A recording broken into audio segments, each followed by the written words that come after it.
அளவற்ற அருளாளனும் நிகரற்ற அன்புடையோனுமாகிய அல்லாஹுவின் பெயரால். பிரசவ வழி அவரை ஒரு பேரீச்ச மரத்தின் அடிப்பாகத்திற்கு கொண்டு சென்றது. நான் இதற்கு முன்பே இறந்து அடியோடு மறக்கடிக்கப்பட்டவளாக இருந்திருக்க கூடாதா என்று அவர் கூறினார்.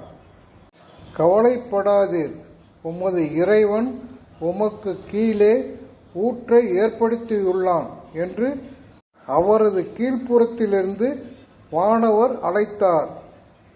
பேரீச்சை மரத்தின் அடிப்பாகத்தை உலுக்குவீராக, அது உமது மீது பசுமையான பழங்களை சொரியும் என்றார். நீர் உன்று பருகி மன நிறைவடைவீராக. மனிதர்களில் எவரையேனும் நீர் கண்டால் நான் அளவற்ற அருளாளனுக்கு நோன்பு நோற்பதாக நேர்ச்சை செய்துவிட்டேன், எந்த மனிதருடன் பேசமாட்டேன் என்று கூறுவீராக.